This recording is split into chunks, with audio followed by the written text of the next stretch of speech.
Very good evening to mister Anees.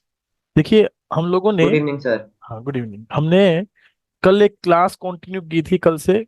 और उस class का मेन मोटिव था हमारा कि हम लोग जो ट्वेल्थ क्लास का सिलेबस है उसके बारे में डिस्कस कर पाए।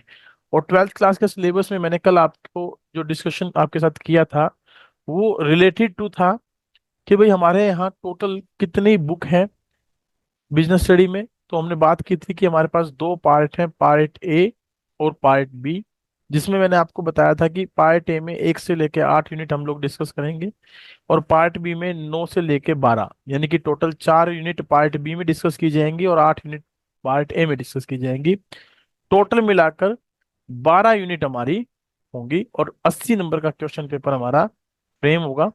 और उस 80 नंबर के क्वेश्चन पेपर में मैंने बताया था टोटल 34 क्वेश्चन आप लोगों के आएंगे, जिनमें 1 नंबर के आपके 20 क्वेश्चन रहेंगे, 3 नंबर के आपके 6 क्वेश्चन रहेंगे, 4 नंबर के आपके जो है 3 क्वेश्चन रहेंगे और 6 नंबर वाले जो है आपके वो 5 क्वेश्चन रहेंगे। इस तरीके से आपका ये पेपर बनकर आएगा, टोटल 80 नंबर का। Okay sir. ठीक है, 30 और 30, 60 + 20, 80 मार्क्स का आपका पेपर बनकर आएगा। ये हमने बेसिकली डिस्कशन किया था। Yes sir. और उसके बाद हमने थोड़ा सा टॉपिक स्टार्ट किया था चैप्टर 1 से। चैप्टर 1 हमने डिस्कस किया था, उसमें हमने एक इंपॉर्टेंट कंसेप्ट डिस्कस किया था, जिसमें मैंने आपको बताया था कि आपसे एक क्वेश्चन रखा जाएगा, पूछा जाएगा कि बताइए मैनेजमेंट के कंसेप्ट कौन कौन से होते हैं, कितने कंसेप्ट होते हैं। और तो हमने बात की थी कि मैनेजमेंट में जब भी कंसेप्ट के बारे में बात की जाए तो 3 बातें आपको बतानी है, एक प्रोसेस, दूसरा इफेक्टिवनेस, तीसरा एफिशिएंट। और इसके बारे में मैंने एक छोटा सा एग्जांपल आपको दिया था, मिस्टर ए जो कि एक प्रोडक्शन मैनेजर है, जो कि 1,000 यूनिट्स प्रोड्यूस करके चलते हैं। 10 रुपए का उसको टारगेट दिया गया है कि एक यूनिट 10 रुपए की होनी चाहिए और 10 दिन में उनको ये प्रोड्यूस करने हैं। तो मैंने इसके 4 केसेस क्रिएट किए थे। इन 4 केसेस में मैंने आपसे क्वेश्चन किया था कि बताइए पहले केस में, दूसरे केस में, तीसरे केस में वो क्या है, इफेक्टिव है, एफिशिएंट है, इफेक्टिव एंड एफिशिएंट दोनों है, क्या है। तो हमने उसके बारे में भली बात ये चीज सुन ली थी, समझ ली थी। हम लोगों ने इसको भली बात ही समझ लिया था, कोई दिक्कत इसमें थी नहीं। आज थोड़ा सा इसी के बारे में डिटेल में चलते हुए फंक्शंस ऑफ मैनेजमेंट को डिस्कस करेंगे। एक ये बेसिक इंट्रोडक्टरी पार्ट था, मैंने आपको कहा था इसको स्टडी करना है, पढ़ना है, कोई बात इसमें अगर पूछने वाली तो आप पूछेंगे। अ, और ओवरऑल एट द एंड इसका मैंने कंक्लूजन आपको बताया था कि जब भी आप इसको पढ़ेंगे तो एक कंक्लूजन के तौर पे क्वेश्चन आपसे रखा जाएगा। ये पूछा जाएगा कि भाई successful organisation do not achieve their goals by chance but following a deliberate process, name that process. उस प्रोसेस का आप नाम बताइए। तो उस प्रोसेस का हमने नाम रखा था मैनेजमेंट प्रोसेस, मैनेजमेंट। ना। मैनेजमेंट प्रोसेस हमने बात की थी और मैनेजमेंट प्रोसेस में भी हम 5 फंक्शंस ऑफ मैनेजमेंट को कंसीडर करके चलते हैं। उन फंक्शंस के बेस पे इस प्रकार का इन्वायरमेंट क्रिएट करते हैं कि हम मैन को मैनेज कर पाए, जिसके आधार पर वो बाकी चीजों को मैनेज कर पाएगा और एक इफेक्टिव एंड एफिशिएंट रिजल्ट दे पाएगा। ये बातें हमने कर ली थी। तो उसके बाद मैंने आपको कहा था कि हम लोग कल जब स्टार्ट करेंगे तो दोबारा से एक बार इसी कॉन्सेप्ट को कंटिन्यू करेंगे, management concept, function and characteristics के साथ। यहाँ से हमारी क्लास जो है आज की कंटिन्यू रहेगी। इसमें कॉन्सेप्ट के बारे में मैं आपसे डिस्कस कर चुका हूँ, कॉन्सेप्ट क्या है, थोड़ा थोड़ा फिर भी एक बार मेन मेन हेडलाइंस पढ़ते हुए चलेंगे। उसके बाद हम बात करेंगे फंक्शंस पर एंड करेक्टरिस्टिक्स पर, और आज का ये टॉपिक हमारा कंप्लीट करेंगे हम लोग। चलिए, कंसेप्ट ऑफ मैनेजमेंट को अगर सिंपली डिफाइन करें तो एक प्रकार से इसका मीनिंग आपसे भी पूछा जा सकता है। तो मीनिंग में हम ये तीनों बातें लेके शामिल करेंगे, जब तीनों बातें इंक्लूड की जाएंगी वो बेसिकली इसका एक कंसेप्ट बन जाएगा। उस कंसेप्ट में इन 3 बातों को जोड़कर आपको उसका मीनिंग बताना है। जैसे कि मैनेजमेंट एक एक्टिविटी है जो कि जरूरी है, where is, which is necessary wherever there is a group of people. जहां पर ग्रुप ऑफ पीपल पाए जाते हैं वहां पर मैनेजमेंट एक नेसेसरी एक्टिविटी के तौर पे काम किया तो के तौर पर हम इसको यूज करते हैं। पीपल, क्योंकि हमने बात की थी कि जो ऑर्गेनाइजेशन होता है, जो मैनेजमेंट होती है, that is not the part of a single person. वो एक ग्रुप ऑफ पीपल मिलकर काम करते हैं। उन सब के द्वारा किए गए कलेक्टिव एफर्ट्स का एक रिजल्ट होता है गुड मैनेजमेंट। कलेक्टिव एफर्ट्स का रिजल्ट होता है गुड मैनेजमेंट। अगर कलेक्टिव एफर्ट्स उनके अच्छे नहीं होंगे तो मैनेजमेंट भी हमारी अच्छी नहीं होगी। तो इसीलिए जहां पर भी ग्रुप ऑफ पीपल पाए जाते हैं वहां पर मैनेजमेंट एक जो एक्टिविटी के तौर पे यूज किया जाता है नेसेसरली, क्योंकि मैनेजमेंट उस ग्रुप ऑफ पीपल्स में उन लोगों को क्या करती है, कंट्रोल करती है, मैनेज करती है, उनके लिए प्लानिंग तैयार करने का काम करती है। People in the organisation are performing, जो पर्सन होते हैं, पीपल होते हैं, in the organisation are performing diverse task, अलग अलग प्रकार की एक्टिविटी वो परफॉर्म करते हैं, but they are all working towards the same goal. जैसा कि एक ऑब्जेक्टिव भी हमने पढ़ा था मैनेजमेंट का, कि मैनेजमेंट का जो मेन ऑब्जेक्टिव होता है वो एक ही होता है कि एक कॉमन गोल को जितने भी लोग हैं वो मिलकर अचीव करें, वो कलेक्ट करें, उनको प्राप्त करें, उसे हम बोलते हैं मैनेजमेंट। और मैनेजमेंट के ऐसे गोल को अचीव करने के लिए जो अलग अलग लोग होते हैं वो सारे के सारे एक ही डायरेक्शन में एफर्ट्स लगाते हैं, इसलिए हम बोलते हैं कि management aims at guiding their efforts towards achieving a common objective that is called a goal. तो एक कॉमन गोल को अचीव करने के लिए जितने भी अलग अलग लोगों का ग्रुप होता है, उनके जितने भी प्रयास होते हैं, एफर्ट्स होते हैं किसी पार्टिकुलर टास्क को करने के लिए, तो वो सिर्फ एक ही डायरेक्शन में जाते हैं, और उस डायरेक्शन में वो क्या करते हैं, अपने कॉमन ऑब्जेक्टिव को अचीव करते हैं, कॉमन गोल को अचीव करते हैं। उसे ही हम बेसिकली मैनेजमेंट कहते हैं। अलग अलग लोग अलग अलग तरीके से मैनेजमेंट को डिफाइन करते हैं। तो मैनेजमेंट को डिफाइन करने के लिए कुछ लोगों ने ये भी कहा कि मैनेजमेंट के अंदर हम क्या देखते हैं, has to see that task are completed and goals are achieved, that is effectiveness. यानी कि काम कंप्लीट हो और गोल्स अचीव्ड हो, कब? On time. कब? On time. जब ऑन टाइम की बात की जाती है, ऑन टाइम, तो उस कंडीशन में हम बोलते हैं कि देयर इज एन इफेक्टिवनेस। और मैंने आपको बताया था इसमें टी वर्ड को आप सर्कल कर लेंगे, that is for time. And with the least amount of resources at a minimum cost, कम से कम रिसोर्सेज का यूज करके और कम से कम लागत पर जब कोई काम मैनेजमेंट में कंप्लीट हो, तो उसको बोलते हैं एफिशिएंसी। इन्हीं दो बातों का हमें इसमें ध्यान रखना है। लेकिन ये दोनों चीजें बिना फंक्शंस ऑफ प्लानिंग के पॉसिबल नहीं है। तो हमें फंक्शंस ऑफ प्लानिंग जैसे कि फंक्शंस ऑफ मैनेजमेंट, सॉरी, इनको हमें फॉलो करना पड़ता है, जिसमें planning, organising, staffing, directing and controlling, इनको हमें इंक्लूड करना पड़ता है। इनके बिना ना तो हम इफेक्टिवली काम कर पाएंगे, ना ही हम एफिशिएंटली काम कर पाएंगे। तो मैनेजमेंट को डिफाइन करने के लिए कुछ लोगों ने अलग अलग डेफिनेशंस दी हैं। उनमें से कॉमन तौर पर लोग ऐसा बताते हैं कि मैनेजमेंट जो है वो डिफाइन की गई है, मैनेजमेंट जो है वो डिफाइन की गई है कैसे, एक प्रोसेस के तौर पर, जिसमें हम क्या करते हैं, रिजल्ट्स को, गेटिंग थिंग्स डन, काम करवाते हैं with the aim of achieving goals effectively and efficiently. तो इसका मतलब इसमें जो तीन पॉइंट हैं उनके बारे में यहाँ जिक्र किया गया है। पहला, कि ये एक प्रोसेस के तौर पे काम करती है। दूसरा, इसमें गोल्स को अचीव करते हैं इफेक्टिवली। तीसरा, एफिशिएंटली। तो ये तीन कंसेप्ट हम जब जोड़ते हैं तो मैनेजमेंट को प्रॉपरली डिफाइन कर पाते हैं। तो ये तीनों कंसेप्ट को जोड़कर आपको जब भी इसका मीनिंग बताना है, तो कंसेप्ट या डिफाइन द मैनेजमेंट कंसेप्ट करना है, तो आप ये तीन बातें जरूर इंक्लूड करेंगे अपने मीनिंग में, कि भाई ये एक प्रोसेस है, इसमें काम जो है इफेक्टिवली और एफिशिएंटली कंप्लीट किया जाता है, जिसमें काम जो है दूसरे लोगों से करवाया जाता है ताकि वो अपने कॉमन गोल को अचीव कर सकें। ये बातें आप इसमें बताते हुए चलेंगे। कुछ डेफिनेशंस दी गई हैं, तो डेफिनेशंस को मैं कह रहा हूँ कि आप रटिए मत, लेकिन कोई ना कोई किसी ना किसी चैप्टर में जो डेफिनेशन है तो उसको ये जरूर नोट कर लीजिए कि भाई किसने दी है। एक वन मार्कर क्वेश्चन हमसे डेफिनेशन पर पूछा जा सकता है। कैसा? कि एक क्वेश्चन आपके सामने आ जाए, एक स्टेटमेंट आपको वो दे दे, और स्टेटमेंट देने के बाद वो आपको कह दे बताइए ये जो है डेफिनेशन किसकी है। तो उस पार्टिकुलर ऑथर का नाम हमें बताओ। आज तक हालांकि ऐसा क्वेश्चन मैंने देखा नहीं है, लेकिन फिर भी मैं एक रिस्क लेके चलता हूं, तो भाई ये मुझे याद कर लेना चाहिए, देख लेना चाहिए। कई बार क्वेश्चन आ जाता है डिफाइन मैनेजमेंट, तो डिफाइन मैनेजमेंट में मुझे डेफिनेशन को ही लिखना पड़ता है और इसके अलावा कोई मीनिंग नहीं चलेगा। लेकिन अगर आता है explain the meaning of management, अगर आता है मैनेजमेंट की वो जो है मैनेजमेंट को एक्सप्लेन करिए, बताइए, स्टेट द मैनेजमेंट, तो उसमें आप मैनेजमेंट का मीनिंग सिंपली डिफाइन कर सकते हैं।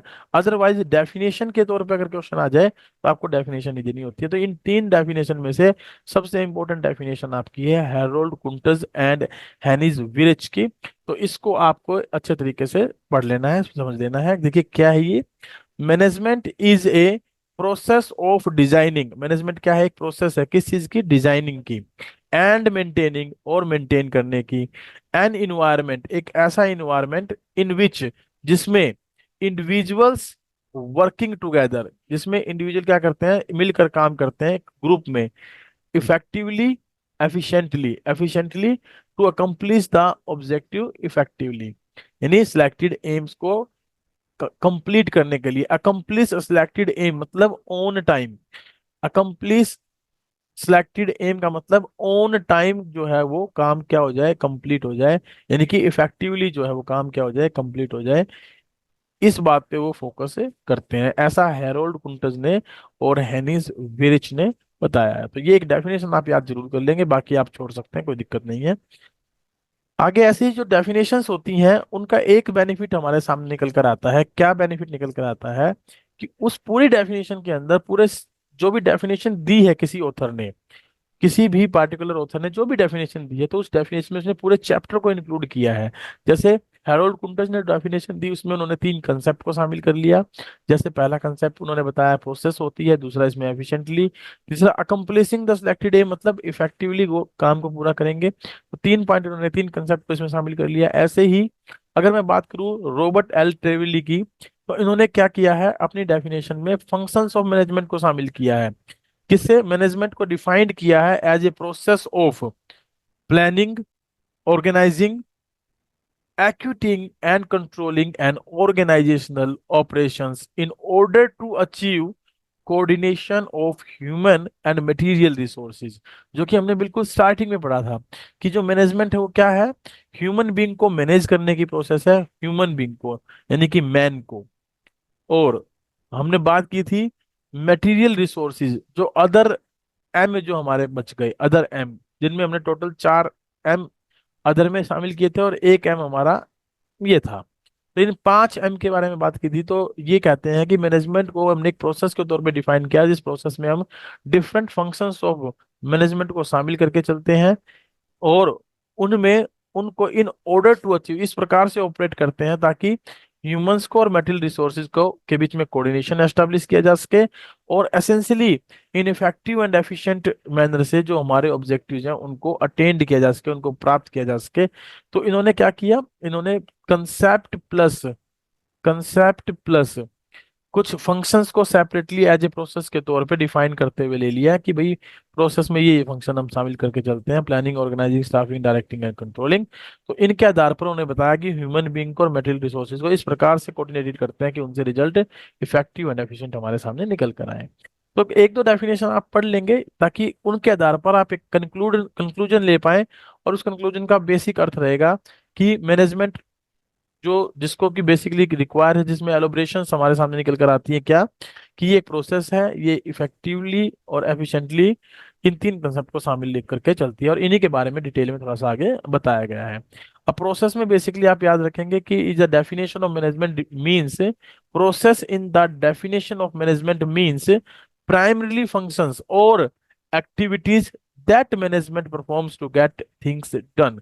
जो किसी काम को करने के लिए मैनेजमेंट जिन भी एक्टिविटी को शामिल करके चलती है, जिन भी एक्टिविटी को शामिल करके चलती है, उन एक्टिविटीज में बेसिकली हमारे प्राइमरी फंक्शंस का यूज होता है उस काम को करने के लिए। ये ऐसा प्रोसेस के तौर पे बताया गया है। और इन प्रोसेस में जो फंक्शंस हमने प्राइमरी फंक्शन का नाम लिया है वो मैं पहले बता चुका हूँ। प्लानिंग है, ऑर्गेनाइजिंग है, स्टाफिंग है, डायरेक्टिंग है एंड कंट्रोलिंग है। तो इनके बारे में इसी चैप्टर में थोड़ा थोड़ा हम डिटेल से पढ़ेंगे। फर्दर ऑन पांच यूनिट, कंप्लीट तौर पर पांच यूनिट, यूनिट नंबर 4 से लेकर और 8 तक, fourth, fifth, sixth, seventh, eighth, ये पांच यूनिट हमारी इन्हीं चैप्टर्स पे रहेगी। फोर्थ यूनिट हमारी प्लानिंग से रिलेटेड रहेगी, फिफ्थ यूनिट हमारी ऑर्गेनाइजिंग से, सिक्स्थ स्टाफिंग से, सेवन्थ डायरेक्टिंग से और एट्थ कंट्रोलिंग से। तो डिटेल में बिल्कुल ये यूनिट हम लोग पढ़ेंगे। उसके अलावा हम चलते हैं, कहता है मैनेजमेंट को हमने एक प्रोसेस के तौर पे डिफाइन किया है, जिसमें हम इसे बोलते हैं कि ये क्या है, प्रोसेस ऑफ प्लानिंग है, ऑर्गेनाइजिंग है, डायरेक्टिंग है, कंट्रोलिंग है।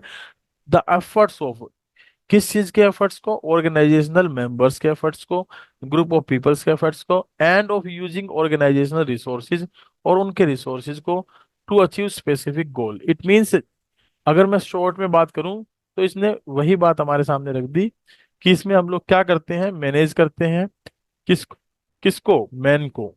मैन का मतलब यहाँ पर है organizational members plus T, things को, थिंग्स का मतलब है ऑर्गेनाइजेशनल रिसोर्सेज। किस लिए करते हैं, to achieve specific goal, specific goal means a common objective जो पूरे ऑर्गेनाइजेशन का हो, जो सबके द्वारा अचीव करना कंपलसरी माना गया हो, उस गोल को हम अचीव करने की कोशिश से करते हैं। फिर उसके बाद हम बात करते हैं इफेक्टिवनेस में। तो आप इफेक्टिवनेस को अगर डिफाइन करें तो कैसे डिफाइन करेंगे? Effectiveness in the management is concerned with doing the right task. आप इसको आप जो है ना अंडरलाइन करके रखेंगे, इसको कहीं नोट कर लेंगे। डूइंग द राइट टास्क इसका मतलब है कि किसी काम को, मतलब कोई सही तरीके से कोई काम करना, डूइंग द राइट टास्क, सही काम करना। कंप्लीटिंग, कंप्लीटिंग एक्टिविटीज, काम को पूरा करना, कंप्लीटिंग एक्टिविटीज, काम को पूरा करना। And achieving goals, these are the keywords. आपको कोई पार्टिकुलर स्टेटमेंट में ये तीन कीवर्ड में से कोई भी कीवर्ड मिल सकता है, और ये जो कीवर्ड है ये बेसिकली इशारा करेंगे किसकी तरफ? इफेक्टिवनेस की तरफ। ये इफेक्टिवनेस की तरफ इशारा करेंगी, तो जहां पर आप ऐसी बात करेंगे तो ये इफेक्टिवनेस को डिफाइन करके चलेंगे। तो ये तीन, डूइंग द राइट टास्क, और एक होता है डूइंग द करेक्ट टास्क। देखिए, राइट टास्क और करेक्ट टास्क इसमें थोड़ा सा अंतर है। जब राइट टास्क की बात करते हैं तो हम ये कहते हैं कि इफेक्टिवनेस है, करेक्ट टास्क की बात करते हैं तो हम बात करते हैं एफिशिएंसी है। ठीक है। कंप्लीटिंग एक्टिविटीज, समय पर कंप्लीट करना। अचीविंग गोल्स, गोल्स को अचीव करना, यानी कि जो टाइम पीरियड गिवन है, जो समय अवधि आपको दी गई है, जो टाइम आपको गिवन है, with in that time, with in that given time, उस गिवन टाइम के अंदर अगर हम अपने एक्टिविटीज को कंप्लीट कर पाते हैं, अपने गोल्स को अचीव कर पाते हैं, या कोई काम राइट तरीके से कर पाते हैं, तो उसे हम इफेक्टिवनेस के नाम से जानते हैं। उसे हम क्या बोलते हैं? इफेक्टिवनेस बोलते हैं।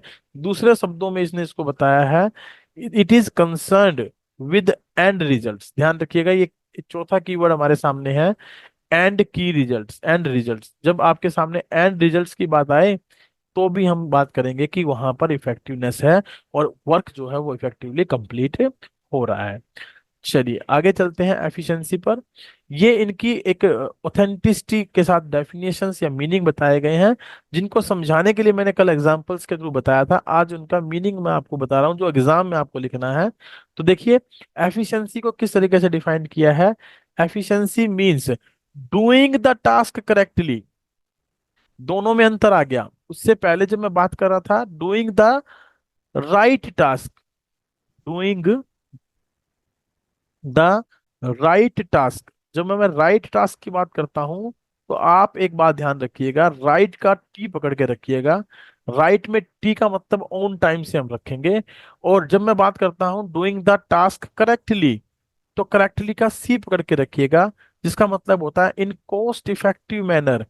इन कोस्ट इफेक्टिव मैनर, जब कोस्ट इफेक्टिव मैनर की बात आएगी तो उस कंडीशन में हम एफिशिएंसी की बात करेंगे। समटाइम्स ये आपके सामने जो दो वर्ड आएंगे, डूइंग द टास्क करेक्टली और डूइंग द राइट टास्क, तो आपको हो सकता है कि वहाँ कंफ्यूजन हो जाए कि doing the right right task में मैं इफेक्टिवनेस लिखूं या एफिशिएंसी लिखूं, या डूइंग द टास्क करेक्टली में मैं इफेक्टिवनेस लिखूं या एफिशिएंसी लिखूं। तो मैंने आपको एक कीवर्ड दे दिया है, राइट में टी पकड़ के रखिएगा टाइम, और करेक्टली में सी पढ़ के रखिएगा कॉस्ट। तो कॉस्ट इफेक्टिव मैनर से काम होगा तो वहाँ एफिशिएंसी की बात होगी, और अगर ऑन टाइम काम कंप्लीट होगा तो वहां पर इफेक्टिवनेस की बात होगी। ये दो बातें आपको यहाँ पर समझनी है। Is it okay? Yes Anees, is it okay? Yes sir. Okay. ये दो वर्ड जो मैंने बताए हैं वो क्या क्या बताए हैं, एक बार बताओ जरा मुझे। सर कि आपने ये बताया है जब हमको दे रखा होगा डूइंग द राइट टास्क तो हमको राइट में टी देखना है। हाँ, तो टी मतलब टाइम। और टाइम, जब दे रखा होगा डूइंग द टास्क करेक्टली तो सर करेक्टली में हमको सी देखना है। सी बिल्कुल, मतलब cost effective manner. Cost effective manner. तो ये कंफ्यूजन नहीं होने देंगे हमारे, और हमारे काम को प्रॉपरली सोल्व कर पाएंगे, प्रॉपरली करवा पाएंगे हमसे, ठीक है ना? Yes yes sir. चलो, ये हुआ हमारा एफिशिएंसी का मीनिंग। अब इनके आधार पर जो कुछ कीवर्ड इसमें दिए गए हैं, जैसे उन कीवर्ड के बारे में बात कर लूं। जब आपके सामने आए लेस रिसोर्सेज का यूटिलाइजेशन या लेस इनपुट्स का यूटिलाइजेशन और मोर बेनिफिट्स आर ड्राइव्ड, तो हम वहां पर बात करेंगे किसकी? एफिशिएंसी की। मोर बेनिफिट ड्राइव का मतलब है मैक्सिमम आउटपुट्स का लेना। तो इनपुट्स और आउटपुट्स का यहाँ रिलेशन होता है, जब लेस इनपुट्स लगाएं और मैक्सिमम आउटपुट हम ऑब्टेंड करें, तो हमारा बेसिकली वर्क जो होगा वो जो है ना कैसा होगा, एफिशिएंटली होगा, एफिशिएंटली होगा, वहाँ एफिशिएंटली की बात की जाएगी। चलिए आगे है हमारे पास, कुछ और इसके बारे में बातें बताई हैं, छोटा सा एग्जांपल देते हुए समझाया है कि जैसे इन्होंने कहा कि efficiency is also increased, efficiency क्या करती है, बढ़ाती है, when for the same benefits और आउटपुट्स और fewer resources are used and less cost are incurred, कम लागत आए, कम रिसोर्सेज का यूज करूं और सेम बेनिफिट में ले पाऊं, तो वहां पर भी हम एफिशिएंसी की बात करते हैं। इनपुट रिसोर्सेज में हम किन किन को शामिल करते हैं, मनी को, मटेरियल को, इक्विपमेंट को, पर्सन्स को, जो किसी काम को करने के लिए रिक्वायर्ड होते हैं। तो इनमें मैंने आपको इन शॉर्ट बताया था कि दीज आर 5 एम्स बेसिकली, ये 5 एम है, जिसमें हमने पहला एम बात किया था मैन के बारे में, फिर हमने बात की थी मनी के बारे में, फिर हमने बात की थी मशीन के बारे में, फिर हमने बात की थी मटेरियल के बारे में, और फिर एट द एंड हमने बात की थी मेथड के बारे में। तो these are the resources of the organization, जिनको हम प्रॉपरली यहाँ पर यूज करेंगे इफेक्टिव एंड एफिशिएंट मैनर से, बेसिकली एफिशिएंट मैनर से हम इनका यूटिलाइजेशन करेंगे, और ताकि इनसे इफेक्टिव रिजल्ट्स हम ले पाएं, इनसे हम इफेक्टिव रिजल्ट्स ले पाएं। तो ये बेसिकली हमारा एफिशिएंसी के बारे में चर्चा थी। ऑब्वियसली सिंपल तौर पर इसने हमें बता दिया, क्या बता दिया, कि management is concerned with the efficient use of these resources because they reduce costs and ultimately lead to the higher profits। जब इनका हम प्रॉपरली यूज करेंगे, कम से कम लागत पर इनको यूज करेंगे, और इस तरीके से यूज करेंगे कि मैक्सिमम आउटपुट आ सके, तो ये हमारी कॉस्ट को क्या कर देंगे, रिड्यूस कर देंगे, लागत को क्या कर देंगे, कम कर देंगे, और अल्टीमेटली हमें प्रॉफिट क्या होंगे, हायर होंगे, कॉस्ट घट जाएगी और प्रॉफिट्स हमारे बढ़ जाएंगे।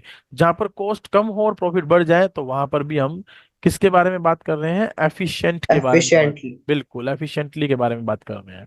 तो ये कुछ कीवर्ड हैं जो एग्जाम में क्वेश्चन के अंदर, केस बेस्ड क्वेश्चन के अंदर आ जाते हैं, तो वहां हम इनको आइडेंटिफाइड करेंगे और प्रॉपरली इसका आंसर देंगे। चलिए इन दोनों के बीच में अंतर कई बार पूछ लेता है, तो वो डिफरेंस हम लोगों ने होप्सो की मीनिंग समझ लिया दोनों के अच्छे से, कि भाई एफिशिएंसी क्या होती है और इफेक्टिवनेस क्या होता है। तो एफिशिएंसी और इफेक्टिवनेस में जो बेसिक अंतर है, वो तो एक तो समय का है और रिसोर्सेज के यूटिलाइजेशन का है। तो इनके बीच में आपको 2-3 डिफरेंसेस बनाकर याद कर लेने हैं। एक एग्जाम्पल के तौर पे उन्होंने एग्जाम्पल दिया है, वो मैं आपको डिस्कस करता हूँ। देखिए पहला जो बेसिक एग्जाम्पल है, management at times has no compromise with efficiency, यानी मैनेजमेंट अगर ऑन टाइम को फोकस करती है, तो उसको इस बात से कोई प्रभाव नहीं पड़ता कि भाई कम लागत क्या आ रही है, या वो कितना एफिशिएंटली काम हो रहा है या नहीं हो रहा है। यानी कि अगर किसी को उन्होंने जुबान दे दी कि काम 10 दिन में हम करवा देंगे, 10 दिन में आपका काम हो जाएगा, तो they will focus only on 10 days, irrespective of this, irrespective of this कि कॉस्ट कितनी आ रही है, कॉस्ट कितनी आ रही है इसके ऊपर उनका कोई फोकस नहीं होगा, सिर्फ और सिर्फ वो टाइम पे फोकस करेंगे। इसको इजीली एक एग्जांपल से इन्होंने समझाने की कोशिश की है, जैसा कि कल मैंने आपको बताया था, it is easier to be effective and ignore efficiency that is complete the given task but at a high cost. इस पूरी लाइन का मतलब है management at times has no compromises with efficiency, इस पूरी लाइन का मतलब है completing the given task but at a higher cost, no matter what is the cost, what will be the cost। Suppose a company target production is 20,000 units in a year, किसी company के पास एक target production है कि 20,000 unit produce करनी है। To achieve this target the manager has to operate on double shift due to power failure most of the time, and the manager is able to produce 20,000 units but a higher production cost। In this case manager will be called as effective not efficient. In this yes case sir. है ना, manager क्या कहलाएगा, effective effective कहलाएगा, कहलाएगा। वो efficient नहीं कहलाएगा। तो therefore it is important for the management to achieve goals effectively with minimum resources that is as efficiently as possible while maintaining a balance between effectiveness and efficiency। तो उसको जरूरी है कि भाई, हो सकता है कि मैनेजमेंट अपने कमिटमेंट पे फोकस करे, लेकिन मैनेजमेंट को कमिटमेंट के साथ साथ इस बात पे भी फोकस करना चाहिए कि भाई कम से कम लागत भी आए, ताकि वो एक प्रॉफिटेबल सिचुएशन में रह सके। तो यूजुअली जब भी हम बात करेंगे high efficiency is associated with high effectiveness, which is the aim of all the managers, but undue emphasis on high efficiency without being effective is also not desirable। यानी कि भाई हम लोग ज्यादा मतलब अनड्यू एम्फेसाइज बेमतलब का जो प्रेशर है वो एफिशिएंसी पर ना डालें, विदाउट बीइंग इफेक्टिव, बिना इफेक्टिव के। अगर मान लीजिए मैं कोई काम करने के लिए मुझे टारगेट दिया गया, समय दिया गया कि भाई 15 डेज में आपको ये काम कंप्लीट करना है, 20 डेज में ये काम कंप्लीट करना है, और मैं इस बात के पीछे लग जाऊं कि भाई लागत कम से कम आए, कम से कम लागत आए, मैं इस बात के पीछे पड़ जाऊं और ये ना देखूं कि समय कितना लग रहा है, समय हो सकता है 16 दिन लग जाए, 17 दिन लग जाए, तो ये भी हमारे लिए अच्छा नहीं है।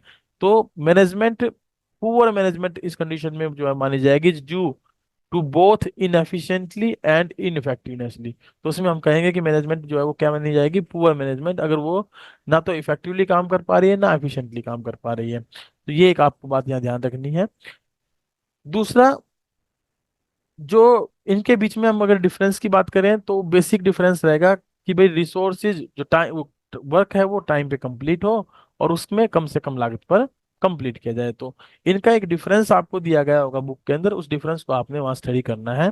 बेसिकली अगर डिफरेंस की बात करूं तो वहाँ दो पॉइंट आप जो है ना आप फोकस में रखें। एक तो इसके मीनिंग की बात को आप फोकस में रखें कि अगर आपसे डिफरेंस पूछ ले एक नंबर के डिफरेंस में तो मीनिंग आपको पता हो दोनों का। दूसरा, फोकस पॉइंट क्या है, दूसरा इनका फोकस पॉइंट क्या है। ठीक है, एक एग्जाम्पल आप इसके लिए तैयार करें अपना। ये तीन डिफरेंस आप इसमें आप बेसिकली तैयार करके चलें। मीनिंग में आपको पता होना चाहिए इफेक्टिवनेस क्या होती है और एफिशिएंसी क्या होती है। फोकस में, इफेक्टिवनेस में टाइम पर फोकस होता है और एफिशिएंसी में कॉस्ट पर फोकस होता है।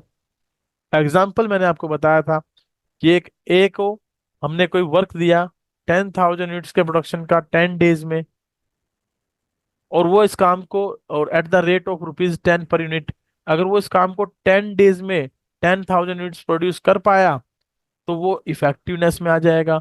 और अगर वो at the rate ₹10 per unit कर पाया तो वो एफिशिएंट आ जाएगा। और वो अगर दोनों ही काम पूरे कर पाएंगे तो वो बोथ इफेक्टिव भी कहलाएगा एंड एफिशिएंट भी कहलाएगा, इफेक्टिव भी कहलाएगा एंड एफिशिएंट भी कहलाएगा। ठीक है, ये बात आपको यहाँ ध्यान रखनी है। तो तीन एग्जांपल आप ये तैयार करके चलेंगे, तीन डिफरेंसेस, मीनिंग के आधार पे, फोकस के आधार पे और एग्जांपल के आधार पे। ये ओके आपको सर। हाँ जगह जगह काम आएंगे इस कंसेप्ट को डिफाइन करने के लिए। आइए, नेक्स्ट जो कंसेप्ट हम डिस्कस कर रहे हैं that is functions of management. किसके बारे में बात कर रहे हैं, फंक्शंस ऑफ मैनेजमेंट के बारे में। अब फंक्शंस टोटली कितने हैं, पांच, जिनको शॉर्ट वे में अगर आपको याद करना है तो आप एक डेफिनेशन, एक पॉइंट याद रखिए, दैट इज POSDC। अगर वैसे याद ना रहे तो याद रखिए, I want to see you, I want to see you at the position of DC, position of DC, planning, organising, staffing, directing and controlling. तो मैं आपको DC की पोजीशन पर देखना चाहता हूँ। ये इसके पांच फंक्शन आप बेसिकली आप इस तरीके से याद रख सकते हैं। और ये फंक्शंस क्या है, इंटरडिपेंडेंट फंक्शन है, एक दूसरे पर डिपेंडेंट है। इसका मतलब क्या होता है इंटरडिपेंडेंट का मतलब, कि इसका सिंपल सा मतलब अगर हम समझे तो ये कहेंगे कि अगर हम प्लानिंग अच्छे से कर लेते हैं, ऑर्गेनाइजिंग नहीं कर पाते, स्टाफिंग नहीं कर पाते, डायरेक्टिंग नहीं कर पाते, कंट्रोलिंग नहीं कर पाते, तो इट इज वर्थलेस, इसकी कोई कीमत नहीं रहेगी, जीरो हो जाएगी।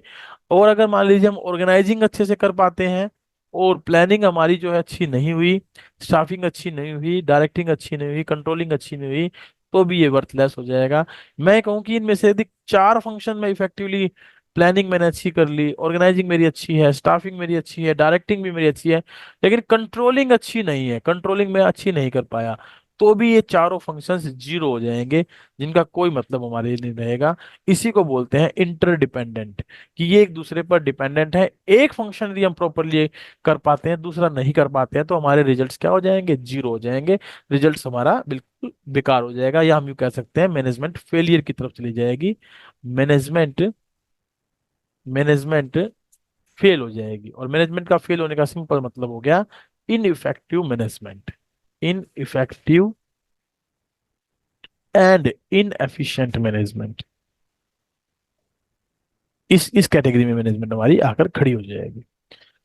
एक और इंपॉर्टेंट रिजल्ट निकल कर आएगा, अगर हम मैनेजमेंट के बारे में बात करें तो मैनेजमेंट को हमने एक प्रकार से एक ऐसा फोर्स माना है जिसको कि हम इंटेंजिबल फोर्स के नाम से जानते हैं इसको, इंटेंजिबल फोर्स। इसका दूसरा नाम आप कह सकते हैं, मैनेजमेंट का दूसरा नाम होता है इंटेंजिबल फोर्स। कि ऐसा फोर्स होता है जिस भी ऑर्गेनाइजेशन में उसके वर्कर बहुत खुश होते हैं, बहुत अच्छे से काम करते हैं, तो हम ये कहते हैं कि वहाँ मैनेजमेंट अच्छी है। अगर उसके वर्कर वहाँ दुखी हैं, अच्छे से काम नहीं कर पा रहे हैं, किसी प्रकार की परेशानी उनको हो रही है, या उनकी प्रॉब्लम सोल्व नहीं हो रही है, तो हम वहाँ कहते हैं कि मैनेजमेंट अच्छी नहीं है, वो इनफेक्टिव है, इनएफिशिएंट है। तो मैनेजमेंट को एक इंटेंजिबल फोर्स भी माना गया है। और इंटेंजिबल फोर्स का मतलब होता है किसी प्रकार की कोई भी एक्टिविटी हो, एनी एक्टिविटी, चाहे वो मैं कैसी ही एक्टिविटी क्यों ना कर रहा हूँ, कोई भी एक्टिविटी हो, अगर उसमें से मैं इस वर्ड को निकाल दूं, मैनेजमेंट को, तो मेरे सामने जो रिजल्ट आएंगे वो फेलियर आएंगे, फेलियर आएंगे, जीरो रिजल्ट्स निकल कर आएंगे। तो ये भी एक हमारे सामने कोटेशन आ जाती है, एनीथिंग या एनी एक्टिविटी या एनीथिंग माइनस मैनेजमेंट। किसी भी चीज में से मैनेजमेंट को माइनस कर दे तो रिजल्ट फेलियर होते हैं, एक्सप्लेन इट।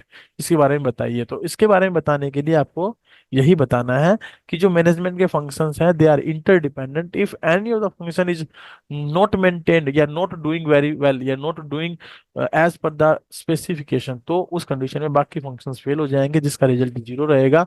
और इसका मतलब यही है कि अगर हम किसी भी एक्टिविटी में से, इन फंक्शंस में से कोई भी एक फंक्शन निकाल दें तो रिजल्ट जीरो ही आएंगे, या मैनेजमेंट को निकाल दे तो रिजल्ट जीरो ही आएंगे। पहला फंक्शन जो हमारा वो है that is related to planning. अब प्लानिंग के बारे में अगर हम बात करें तो प्लानिंग होती क्या है, बेसिकली प्लानिंग का मतलब क्या है। प्लानिंग का सिंपल सा मतलब होता है determining in advance what is to be done and who is to do it. किसी काम को कैसे किया जाएगा इसके बारे में एडवांस में सोचना, और कौन करेगा इसके बारे में एडवांस में सोचना ही प्लानिंग कहलाती है।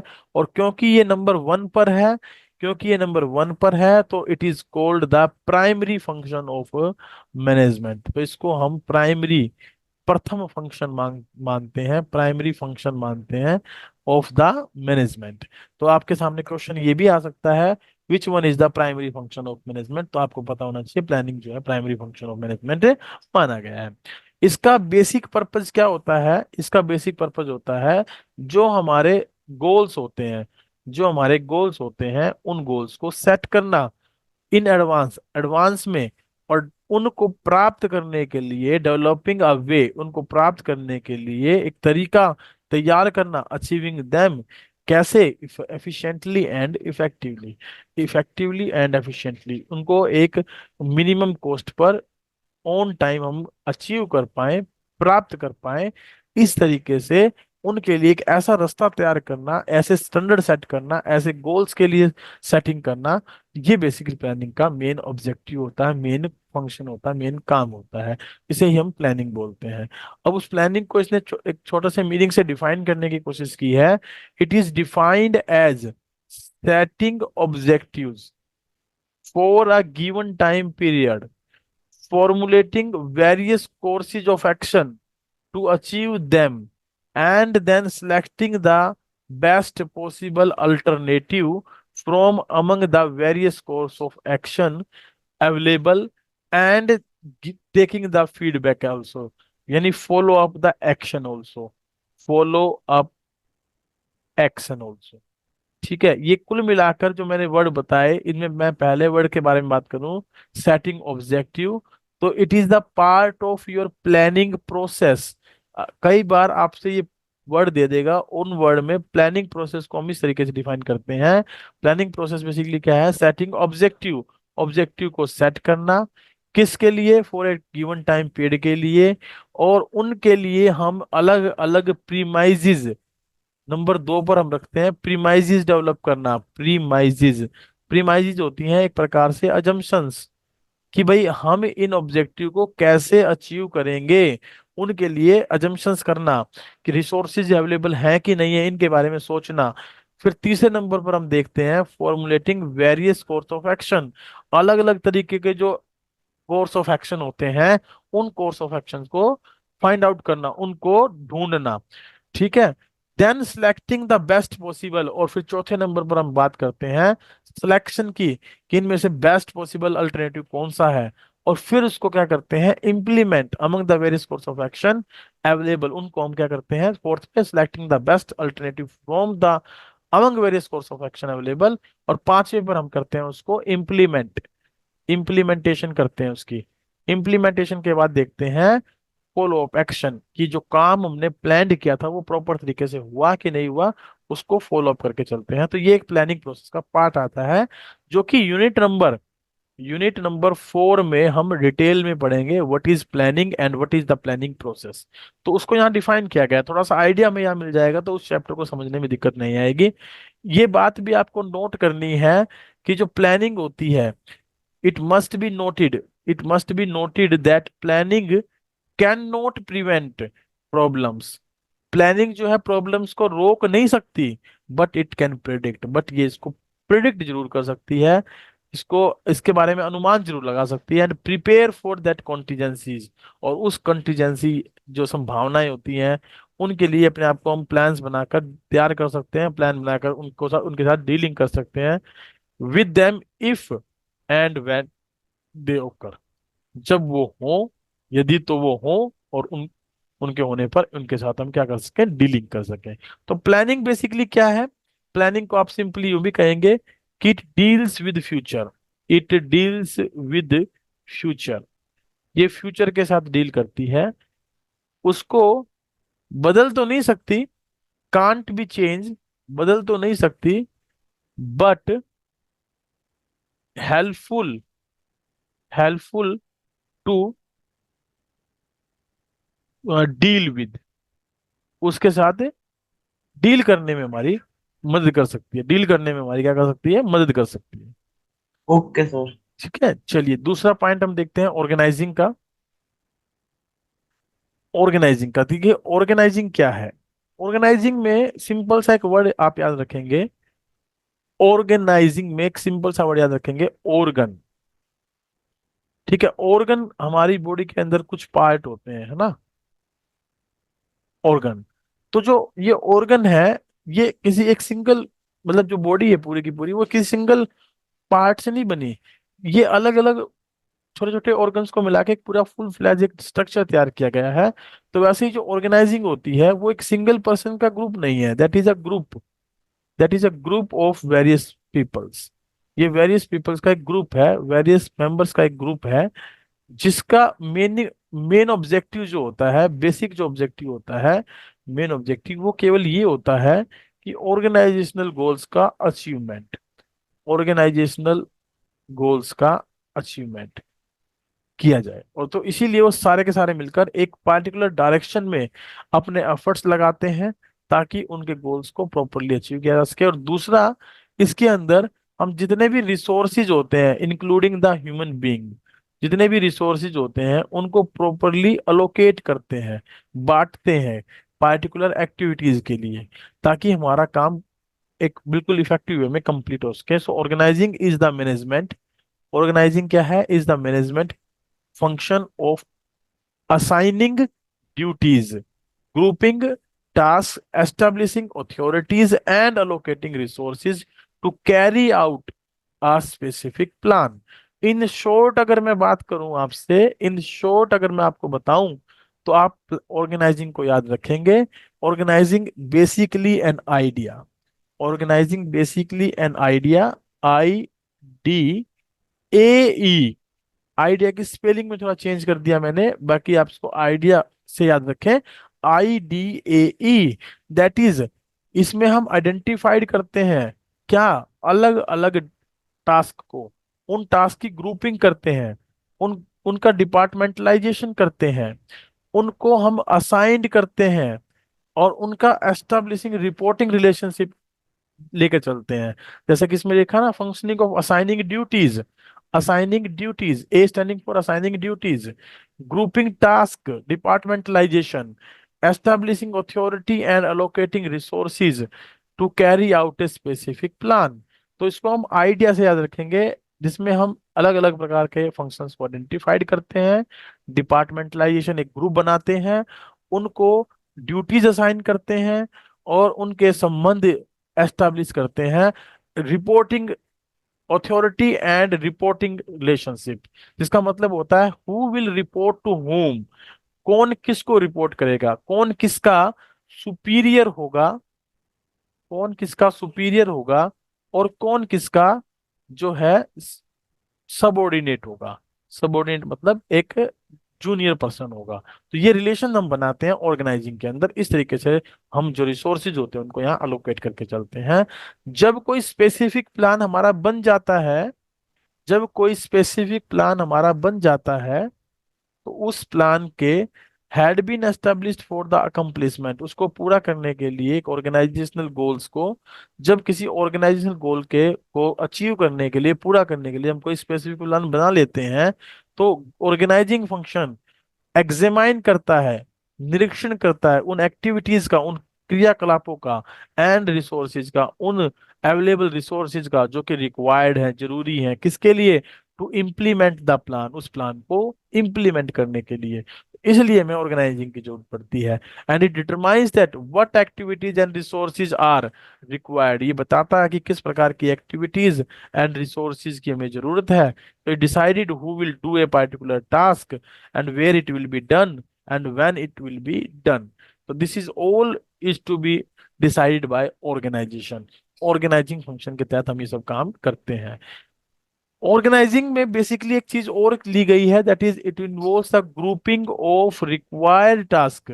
यदि एक सिमिलर नेचर के अगर हमें टास्क दिखाई देते हैं, grouping of required task that is of similar nature task, अगर एक जैसे टास्क आपको दिखाई दे रहे हैं तो आप उसकी ग्रुपिंग कर देते हैं। मैनेजेबल डिपार्टमेंट, किसमें, इनटू सच डिपार्टमेंट कि वो उनको मैनेज कर पाए। जैसे कि एग्जाम्पल के तौर पे हम अपने स्कूल के एग्जाम्पल को लें, स्कूल में जितने भी कॉमर्शियल एक्टिविटीज हैं, कॉमर्स से रिलेटेड एक्टिविटी है, कॉमर्स स्ट्रीम से रिलेटेड एक्टिविटी है, तो उनके लिए हमें कॉमर्स डिपार्टमेंट फिक्स कर देते हैं, भाई कॉमर्स डिपार्टमेंट वाले ये एक्टिविटी परफॉर्म करेंगे। साइंस से रिलेटेड कोई एक्टिविटी है तो साइंस डिपार्टमेंट फिक्स कर देते हैं, साइंस डिपार्टमेंट इन एक्टिविटीज को फॉलो अप करेगा।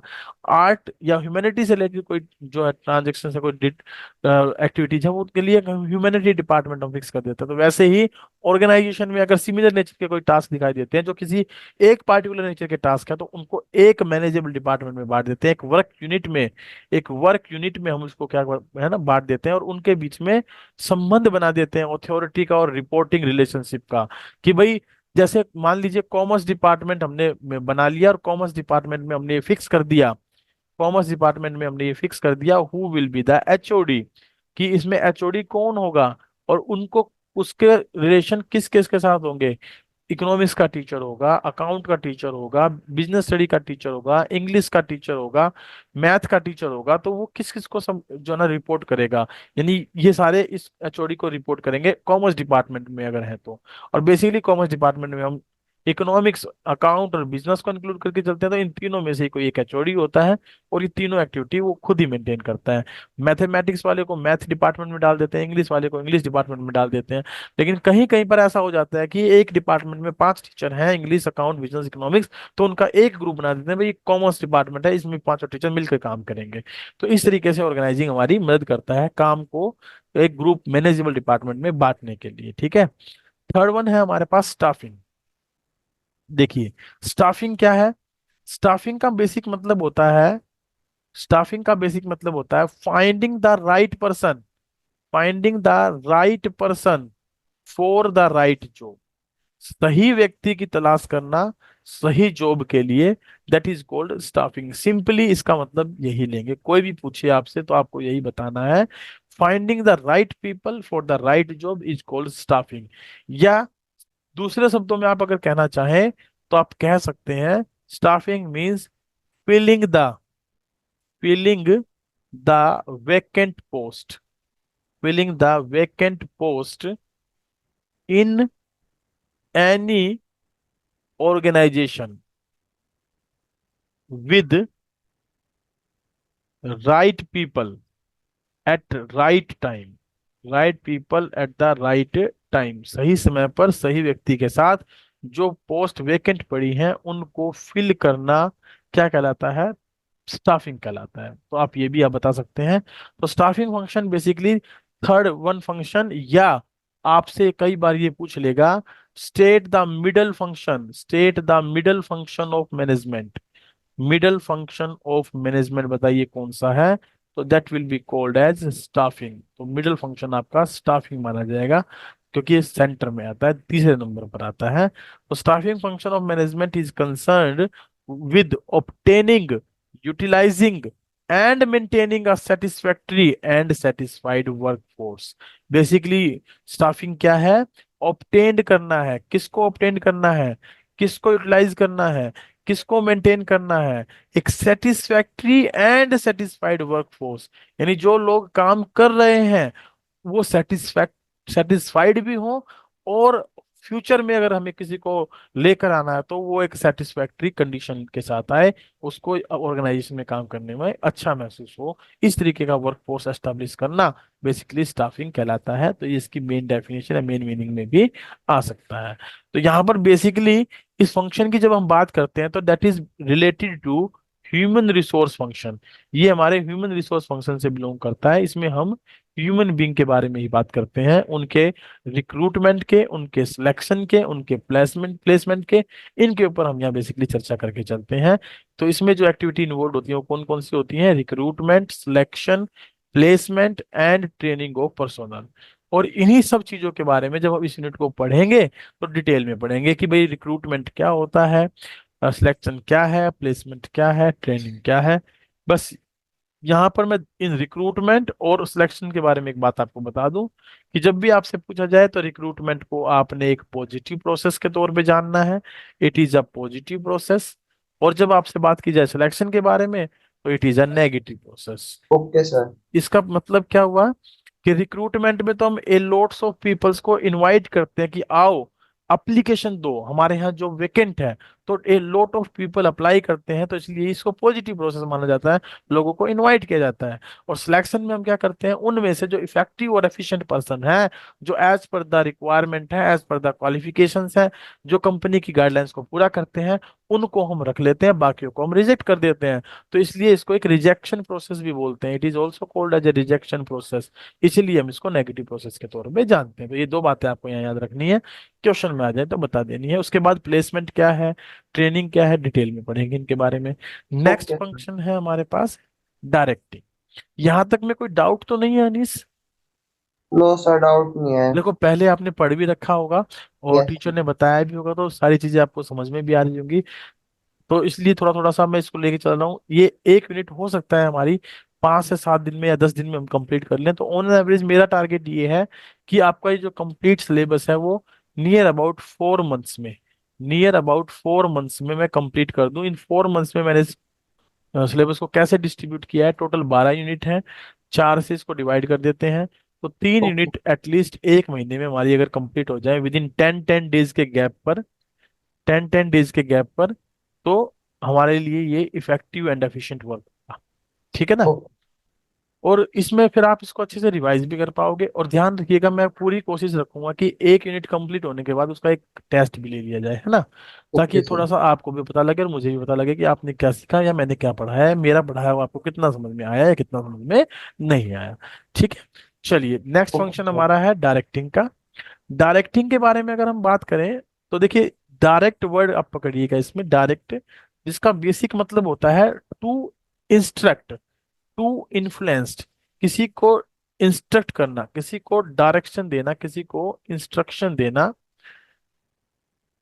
किसी को इन्फ्लुएंस करना, किसी को इन्फ्लुएंस करना अपने व्यक्तित्व से, अपनी एक्टिविटी से, अपने काम से, किसी को मोटिवेट करना, किसी को मोटिवेट करना, और उन सब के ऊपर सुपरवाइज करना, सुपरवाइज करना। तो इसमें ये चार बातें आप बेसिकली शामिल करके चलेंगे: सुपरविजन, ठीक है, इंस्ट्रक्शन, इन्फ्लुएंस, मोटिवेशन। इनको हम शॉर्ट में अगर बात करें तो हम बोल देते हैं MSLC, जिसमें S का मतलब सुपरविजन से है, M का मतलब मोटिवेशन से है, L का मतलब आपका लीडरशिप यानी इन्फ्लुएंस से है, और C का मतलब आपका इंस्ट्रक्शन यानी कम्युनिकेशन से है। ठीक है, MSLC, ये चार बेसिक एलिमेंट होते हैं डायरेक्टिंग फंक्शन के। और कोई आपसे पूछ ले कि डायरेक्टिंग फंक्शन के एलिमेंट के बारे में बताइए कि कौन कौन से एलिमेंट होते हैं, तो आपको ज्यादा फोकस या ज्यादा जोर नहीं लगाना याद करने पे। आपको ये ध्यान रखना है कि जो POSDC, ये जो 5 वर्ड हैं, इनमें डायरेक्टिंग कौन से नंबर पर आता है? फोर्थ नंबर पर आता है। तो आपको ये याद रखना है कि इसके 4 एलिमेंट होते हैं, बस इतना याद रखना है। और उन एलिमेंट को याद रखने के लिए मैंने आपको बता दिया MSLC। मैं SLC लूंगा आफ्टर 12th, और मैं चला जाऊंगा किसी पार्टिकुलर कॉलेज में, तो उस कॉलेज में जाके मैं अपनी SLC सबमिट करा दूंगा, या मैं कोई ओके। पार्टिकुलरली एक अपना TC सर्टिफिकेट लूंगा ताकि मुझे कॉलेज में एडमिशन मिल सके। ठीक है, तो ये आपको याद रखना है। This requires establishing an atmosphere that increases employees to do their best, ताकि वो अपना बेस्ट कर सकें। इस तरीके से हम एम्प्लॉयज को क्या करते हैं, उनको इनक्रेज करते हैं, मोटिवेट करते हैं, उनको लीड करते हैं, उनको इन्फ्लुएंस करते हैं, ताकि उनको जो काम असाइंड किया गया है वो काम प्रॉपरली पूरा कर सकें। तो डायरेक्टिंग के बेसिकली 4 एलिमेंट हैं। एक तो मोटिवेशन, दूसरा लीडरशिप, तीसरा कम्युनिकेशन, चौथा सुपरविजन। इन सब के ऊपर निगरानी रखना, ध्यान रखना। तो ये 4 एलिमेंट इसमें बेसिकली आपको याद रखने हैं। आइए इनके मीनिंग के बारे में एक एक दो दो की कंपोनेंट देख लेते हैं कि भाई मोटिवेशन लीडरशिप क्या है, और इनके अंदर जो मेन पॉइंट क्या है वो क्या शामिल किए जाते हैं, दोनों में अंतर क्या है। देखिए मोटिवेशन और दूसरा हमारे पास है लीडरशिप। दूसरा क्या है, लीडरशिप। तो इनमें की कंपोनेंट्स कौन कौन से होंगे, तो मोटिवेशन की जब बात करेंगे तो वर्कर्स के बारे में बात हो रही होगी। ठीक है, simply creating an environment that makes them want to work, यानी उनको इस तरीके से इन्वायरमेंट क्रिएट करके देना, उनका इन्वायरमेंट इस तरीके से बनाना कि वो अपने काम को क्या कर सकें, अचीव कर सकें, प्राप्त कर सकें। और लीडरशिप का बेसिक मतलब होता है जो फॉलोअर्स होते हैं उनको इन्फ्लुएंस करना, others to do what the leader wants them to do. यानी लीडरशिप के अंदर इन्फ्लुएंसिंग का मतलब है दूसरों, अदर्स टू डू, दूसरे जो काम करें वो इस तरीके से करें जैसे लीडर उनसे काम करवाना चाहता है, उसको लीडरशिप के नाम से जाना जाता है। एक गुड मैनेजर जो होता है वो डायरेक्ट करता है through praise criticism in such a way that it brings out the best in the employees, ताकि वो एम्प्लॉइज में जो बेस्ट है उस चीज को कैलकुलेट, उस चीज को निकाल कर रख सके। तो मोटिवेशन और लीडरशिप में बेसिकली आपको ये दो चीज ध्यान रखनी है। और मोटिवेशन जो होता है वो इंटरनल होता है। मोटिवेशन जो होता है that is basically internal, internal feeling है ये। अगर हमारे अंदर से हमें आएगा कि हमें ये काम करना है तो हम इंटरनली मोटिवेटेड होंगे। लीडरशिप होता है वो एक्सटर्नली हम मोटिवेट करते हैं, एक्सटर्नली एग्जाम्पल देकर किसी को हम मोटिवेट कर सकते हैं। तो ये एक्सटर्नल पार्ट है हमारा। चलिए लास्ट फंक्शन हमारे पास बचा है दैट इज कंट्रोलिंग। इसके बाद अपनी क्लास को हम करेंगे वाइंड अप। कंट्रोलिंग, कंट्रोलिंग के अगर बारे में बात करें तो कंट्रोलिंग वैसे भी नाम से क्लियर है, कंट्रोलिंग दिखाई दे रहा है, किसी चीज को कंट्रोल करना, किसी चीज को क्या करना, कंट्रोल करना।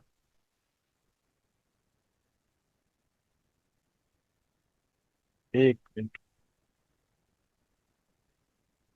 लीजिए, कंट्रोलिंग को हमने डिफाइन करना है। कंट्रोलिंग का बेसिक मतलब होता है किसी चीज को कंट्रोल करना। अब यह किस चीज को कंट्रोल करेंगे, जो आपने अब तक फंक्शंस पढ़े, प्लानिंग, ऑर्गेनाइजिंग, स्टाफिंग और डायरेक्टिंग, ये जो पांच चार फंक्शन आपने किए अब तक, इन सारे फंक्शंस के ऊपर एक सुपरविजन का काम करना, देखना कि जो काम हमने प्लान्ड किया था, जिसके लिए हमने प्रॉपरली रिसोर्सेज को ऑर्गेनाइज किया था, अलोकेट किया था, और जिसके लिए हमने ह्यूमन पावर्स इम्प्लीमेंट जो एम्प्लॉयड की थी, और उनको प्रॉपरली डायरेक्शन देके हमने काम करवाने की कोशिश की थी, तो वो सारे काम एक इफेक्टिव मैनर से हुए हैं या नहीं हुए हैं, इसको हम कंट्रोलिंग बोलते हैं। इसमें हम करते क्या है, जो हमारा स्टैंडर्ड होता है, जो हम फिक्स करते हैं, जो हमारे स्टैंडर्ड होते हैं, और जो हमारा एक्चुअल आउटपुट होता है, एक्चुअल आउटपुट होता है, एक्चुअल रिजल्ट होता है, यानी कि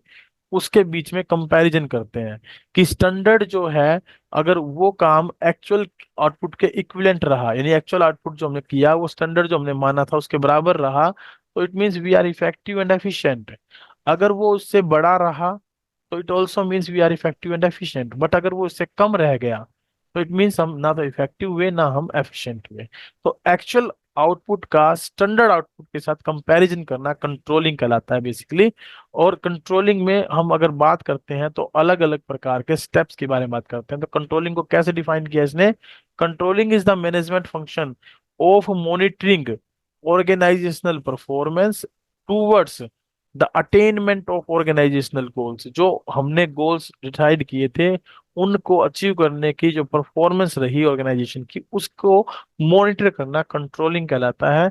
बेसिकली इसमें हम करते क्या है, एस्टेब्लिश करते हैं स्टैंडर्ड्स को ऑफ द परफॉर्मेंस, फिर हम मेजर करते हैं उन करंट परफॉर्मेंस को जो एक्चुअल परफॉर्मेंस होती है, और फिर उसका कंपैरिजन करते हैं किसके साथ, एस्टेब्लिशिंग स्टैंडर्ड्स के साथ जो हमने स्टैंडर्ड बनाए थे।